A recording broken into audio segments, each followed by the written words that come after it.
Hey everybody, welcome to class. So today we got cool stuff to talk about. I think you'll like it. Me, in my opinion, obviously, so I teach history, so I do history a lot, like all the time. So naturally, I think it's cooler than a lot of other stuff. U.S. history, especially the American II version, just progressively gets cooler as you go through. So what we're going to start talking about today is some of the stuff that's going on in the 1950s. All right. So, America, very similar to after World War I. And if you remember, after World War I, we had this thing called the Red Scare. The Red Scare with the Palmer raids, where he would go just wreck people's shops and like arrest people for being like communist sympathizers. It would be a hostile communist takeover that ended up never actually happening, and he would just arrest people and take them to jail.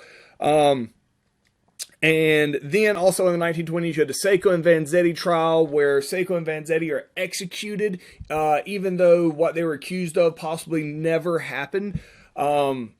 Basically just because of their people's hatred of communism and the fact they were Italian, that stuff. So if you ever hear the term history repeats itself, what they're talking about is if we don't learn from our mistakes, we basically get in the same pattern of reactions if we don't actually like learn. We didn't learn from the 1920s because you know what's going to happen in the 1950s? The exact same thing after World War II that happened after World War I, like to a creepy level. All right. So the first thing we're going to talk about today is the House of Un-American Activities Committee, called HUAC.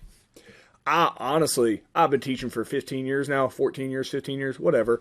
I always call it HUAC. I literally have no idea if anybody ever called it HUAC, but I really doubt they called it the HUAC. Maybe they did. Just seems like HUAC would be better because they use the abbreviation all the time. But people clearly aren't always using the House of Un-American Activities Committee as the terminology. All right, so if you remember the Red Scare and the Palmer raids, where they would just go attack anybody accused of being a communist, that was in the 1920s. We're in the 1950s. It's back. It's called the House of Un-American Activities Committee. The House of Un-American Activities Committee it's the biggest problem with this, just like the Red Scare and the Palmer raids, is technically it's not illegal to be a communist. It's probably not a popular thing to do. It's definitely not, because communism is very much not liked in mainstream American society because it's very different from American culture.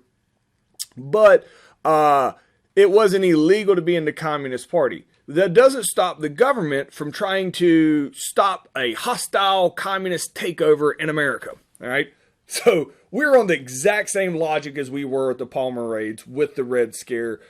But the House of Un-American Activities Committee, their focus, and it is a witch hunt for communists. All right. So what it ends up being is a focus on Hollywood, a belief that Hollywood is trying to disrupt and really mess up the fabric of society by corrupting the youth. All right. There becomes this belief that there is this belief that Hollywood is communist. It's not really based on facts. All right. Is there probably communist people in Hollywood? Fine. It's real similar to just immediately discounting CNN today as fake news. Like, fake news. Like, no, it's not. Do they get things wrong? Absolutely. Have they done shady stuff that hurts their reputation? Absolutely. But are they collectively like trying to put out fake news? No. But anyway, that's a whole modern argument. And when you're not far enough away from it, people like to argue in circles and that stuff. Anywho. So the Hollywood 10 is a really interesting story. So what would happen is the House of Un-American Activities would go to Hollywood. All right, is a group of guys run by the government, go to Hollywood, and they would accuse directors and actors and other people of trying to circumvent the United States and make the youth communist. And here's their logic. They're saying they're putting out communist movies. Here's what a communist movie would be. It'd be like at the end of the movie that everybody's happy, everybody's hugging it out, and everybody's equal. That's a communist movie. Basically like every Disney movie ever. you know what like an American movie is like a shoot 'em up where it's only like the good guys are alive at the end. That's America. All right. So basically any like feel good, everybody's the same, work together as a common group for a common goal movie is a communist ideal under the eyes of the House Un-American Activities Committee. What's interesting about that is the fact that a lot of the movies and these directors and actors that are being accused of making communist movies, which they're not really communist movies, but they're being accused of it, the movies they're accused of making actually were made during World War II while we were actually friends and allies with Russia. But that's using logic against illogical concepts. So what would happen is if you had to go down, let me back up. If the House of Un-American Activities Committee accused you of being communist, this is big time. This is like the worst thing you can possibly be accused of in society. The closest thing, and I hate using this analogy because it's so horrific to even use this analogy, but this is the best way of explaining it. Being accused of being a communist in the 1950s, all right, is the equivalent of present day of being accused of being a child molester. Before you make that accusation, you better know you're right, all right, because just that accusation can ruin somebody's life, all right. I wish I didn't have to use such a horrible analogy, but it is as close as possible, because if you were accused of being a communist in the 1950s, you're done. Like, you are absolutely done. It doesn't matter if you are or you're not. If you're accused of it, you're done. So when these directors and actors are accused of being communists, what they would have to do, all right, is to prove that they're not. So they would fly on their own money across the country to Washington, D.C., because they're going from California to Washington, D.C. When they get to Washington, D.C., they had to sit here, and let me show you a picture of what it looks like. Right down here. You had to sit here, and I don't know which one of these guys is trying to convince them he is not a communist. We'll say it's this dude. Random, now he has a camera. Whatever. So one of these guys here is trying to convince the country they are not communist. So there's one guy here. All these cameras are on live TV. They're surrounded by senators here. They're asking them questions. And the questions they ask them like, so when did you know you were a communist? And the guy's like, I'm not a communist. He's like, so when did you tell your family you were a communist? Like, I'm not a communist, so I've never told my family because I'm not a communist. And they're like, yeah, but communist, communist, communist. And the guy's like, no communist, no communist, no communist. And a communist, communist, no communist, communist. They keep saying communist over and over and over and over again. The guy could defend himself perfectly. But when he leaves there, guess what everybody associates him with? Communism. All right? So going to defend yourself in front of the Senate doesn't help, because even if you did a good job, from then on, when everybody hears your name, they associate you with communism, and you can never be hired again. People ain't touching anybody that might be a communist by hiring them. So you were then blacklisted, especially in Hollywood. So all it took was to be accused of being a communist, and all of a sudden, you were no longer allowed to have a job in Hollywood because you would hurt, the image of Hollywood. So the most famous group here is the Hollywood 10, and it's these guys up here. I don't know which 10 it is. Obviously, some are lawyers because there's more than 10 dudes here. 10 different directors and actors and producers are accused of being communist. They're not. There's zero evidence of them being communist, and they're required with their own time and money. They're subpoenaed by the Congress to come in front of the Senate and prove that they are not communist. And they're like, no, I'm not doing that. Like, you can't subpoena me to go not be a communist. First off, I'm not a communist. Secondly, if I was, that's not even illegal. And you're not going to make me spend my own money to travel across the country to go on national TV and keep saying communist over and over and then ruin myself. So they said, no, I'm not going to go. I'm not going to. And they're called the Hollywood 10, the 10 guys that didn't go. You know what happens to them? They get arrested and put in jail because it's a subpoena, which means you're required by law to join the... you're required by law to join. I keep saying join.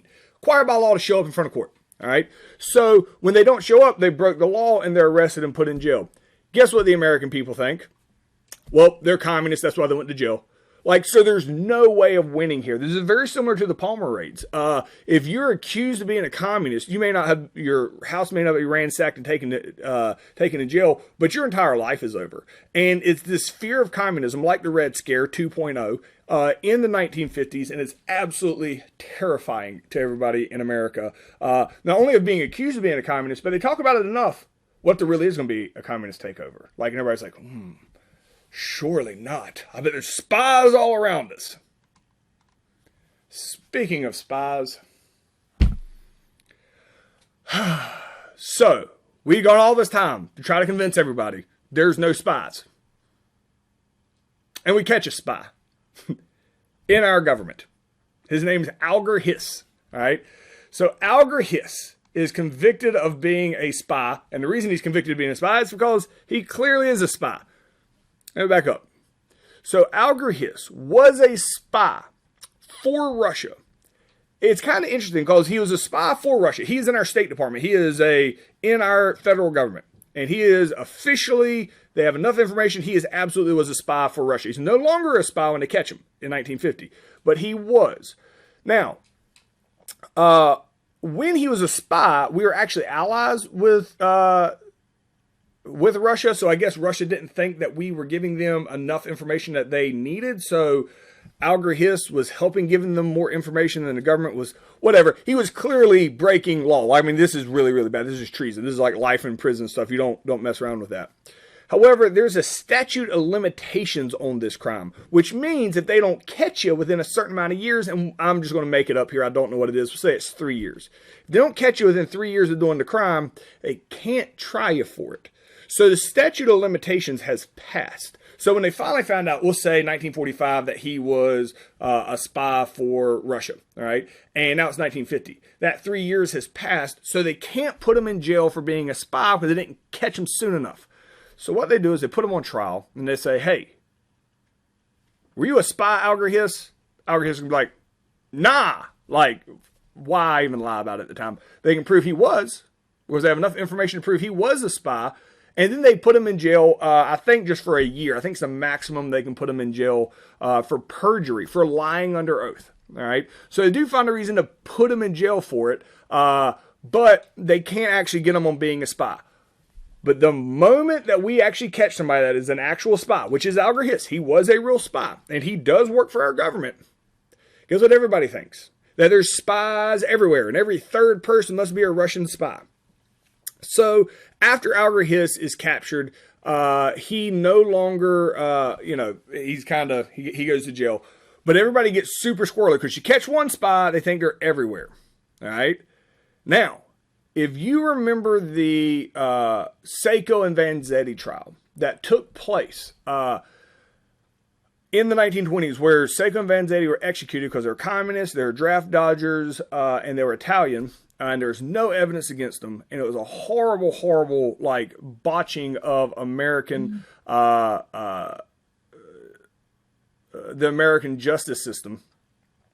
Well, you'd think that'd never happen again. Well, it does. And it does in the 1950s with Ethel and Julius Rosenberg. All right. Right here's a picture of Alger Hiss. So this is the guy who went to jail for perjury, said he wasn't a spy. They proved he was. So he goes to jail for perjury, not for being a spy because too much time had passed. And this is a picture of Ethel and Julius Rosenberg. Now, here's what happens. We drop the atomic bomb in 1945 on Japan. We think it's going to take Russia about 5 years to figure it out, how to make their own atomic bomb. It takes 3 years. Actually, it takes them 2 years, 1947. 2 years later, Russia has their own atomic bombs, and we are furious. A communist country, they have nukes. We are furious about this, all right? We think the only possible way that Russia could have possibly gotten this information is if somebody in America gave it to them, all right? To start with, they're going with the logic that everybody in America knows how to make a nuke, which clearly isn't the case. But so Russia goes through and Russia is able to develop the atomic bomb. Ethel and Julius Rosenberg. So everybody in America, they have to have a scapegoat. Somebody to blame for this. Who can we blame for this? Well, they go and they look up, like, surely, I know it's a communist in America. Let's see how many people were in the Communist Party in America, which is not a real smart thing to do, to be in the Communist Party. There's like 2 people in it. Ethel and Julius Rosenberg. Ethel and Julius Rosenberg are in the Communist Party. So they go and they like arrest them for possibly leaking secrets to Russia. This is crazy. So Ethel and Julius Rosenberg, all right, they, so Ethel and Julius Rosenberg are Jewish. They hated Hitler because Hitler and the Holocaust. They know Russia hated Hitler, so they support Russia. Like, this is their logic. Keep in mind that both of them have about a 6th grade education. All right. When interrogated, they said, "Did you give Russia nuclear secrets?" And this is the type of responses they gave. "No, we didn't. But if we had them, we would have." Like, no, don't say that. Like, what are you thinking? No, Ethel and Julius Rosenberg clearly did not give Russia nuclear secrets. But America is furious, and somebody has to pay for the fact that Russia figured it out faster than we thought they would. In actuality, Russia just really focused. I mean, Russia just figured it out. There's no real evidence that they were able to steal secrets from us. They're not dumb. They figured it out too. So Ethel and Julius Rosenberg are executed in the electric chair for possibly leaking nuclear secrets to Russia. And there's zero evidence that had happened. Very similar to Seiko and Vanzetti. This is where people start getting that belief that history can repeat itself. I have a video clip here of them talking about these issues.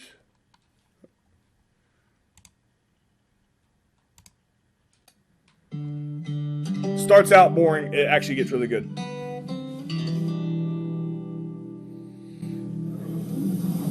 From Stettin in the Baltic to Trieste in the Adriatic, an iron curtain has descended across the continent. The World War II alliance had created strange bedfellows between the U.S. and the Soviet Union.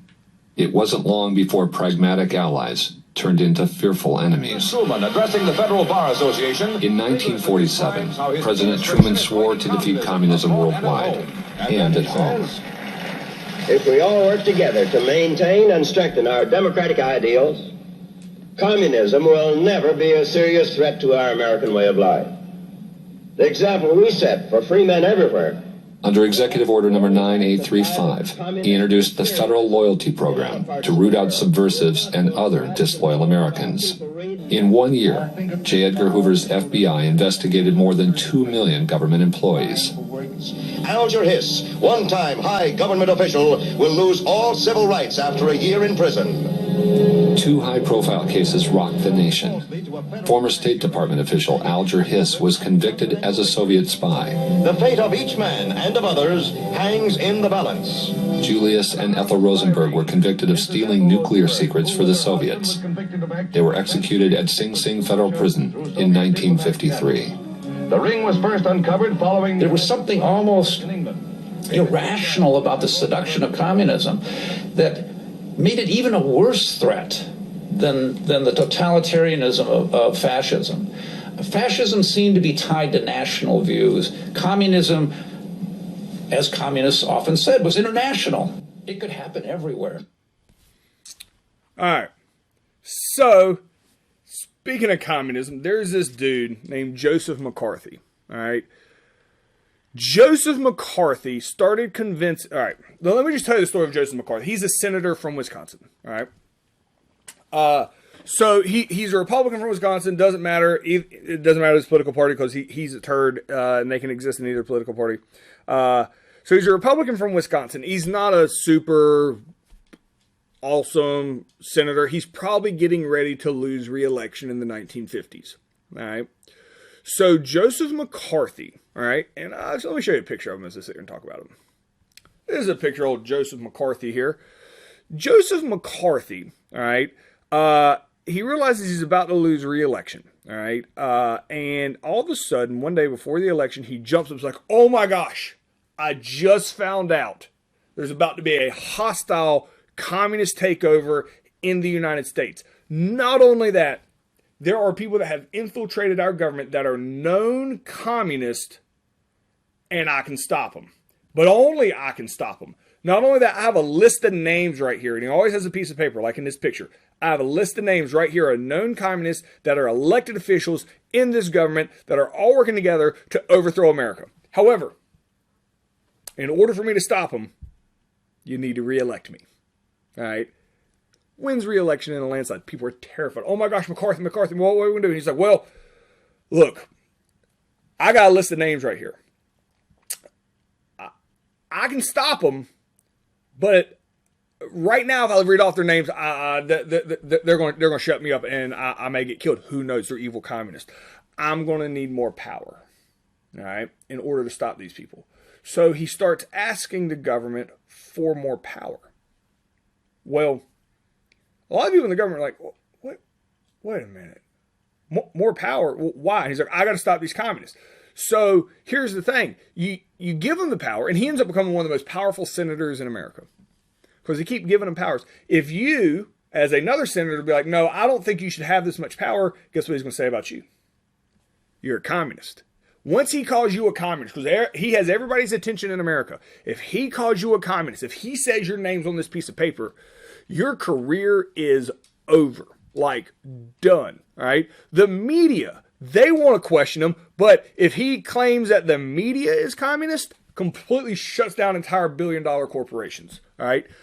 People are terrified of McCarthy because what's he going to say? All right? McCarthy says weird things like, I have 73 names on this piece of paper. And he's like, I got 41 names on this piece of paper. And he's like, I got 118 names on this piece of paper. Because McCarthy's lying. 100%. McCarthy completely makes all of this up. And he does this for years. For years. Has people terrified. But the people that figured it out, they're like, wait a minute. This isn't true.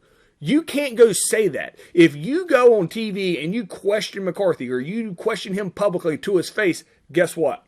He's going to call you a communist, and then it's just the hammer comes down on you because everybody's going to think you're a communist. This is terrifying. The actual term of using fear for political gain is a term called McCarthyism because of this, because of what he does. And it's still used today. When politicians use fear for political gain, it's called McCarthyism because it's exactly what he does. Here's what ends up happening with McCarthy as this progresses. He keeps demanding more and more power, and he keeps getting it because people are afraid to stand up to him. He ends up asking, and this is crazy, he ends up asking for control of the military. Like, all right. Guess what the military says? No. Like the State Department is like, no, you can't have control of the military. It's like, oh, can't have control.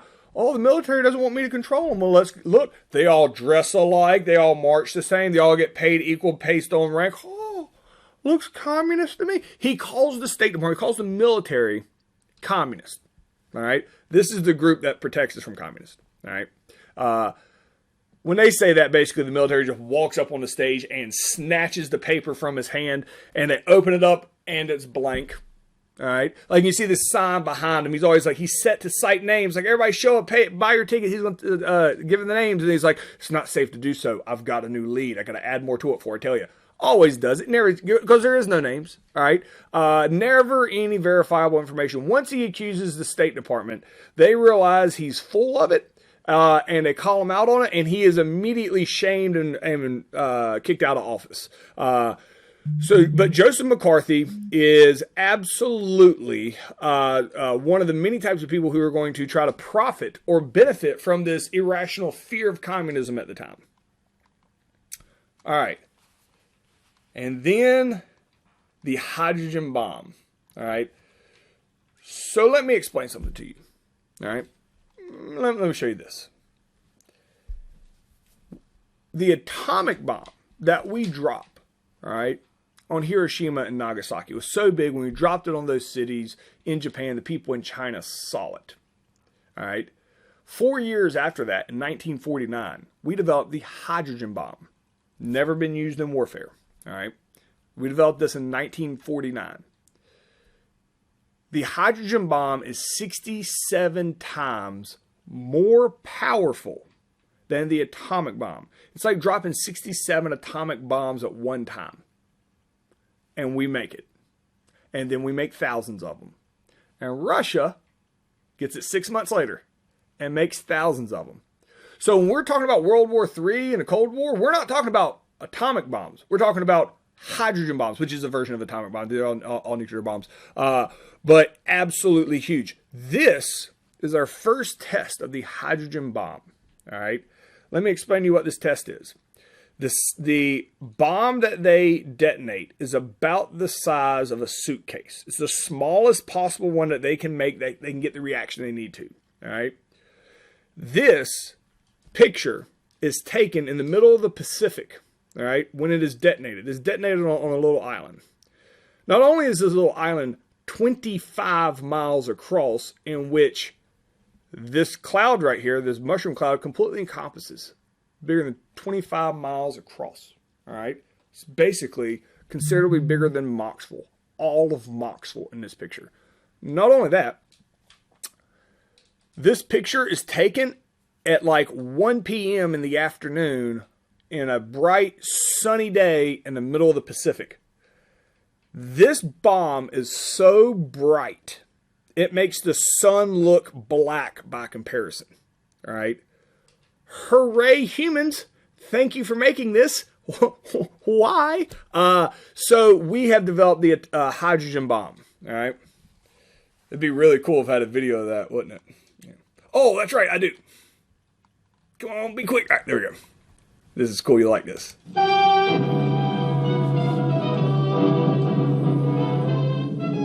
History turns its most ominous page far out in mid-Pacific, where in the Eniwetok Atoll, the world's most awesome weapon is readied for detonation. The pictures you are about to see have been released by the Department of Defense under presidential order.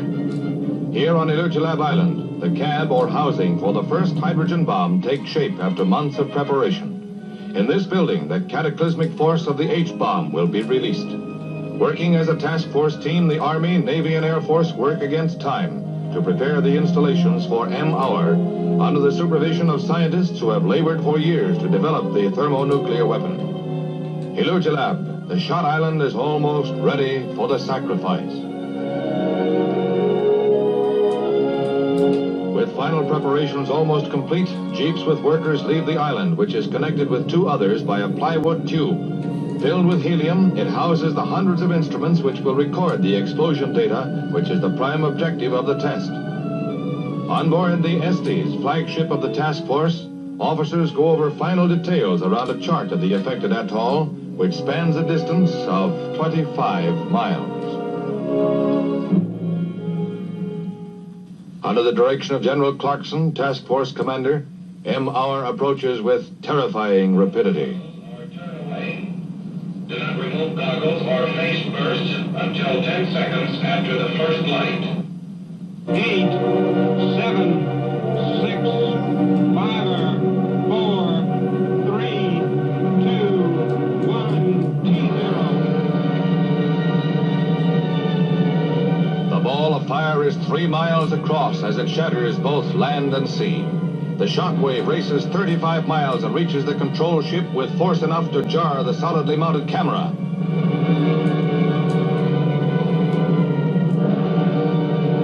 In seconds, the fireball erupts into a geyser that towers 25 miles into the stratosphere, spreading into a 100-mile wide mushroom cloud.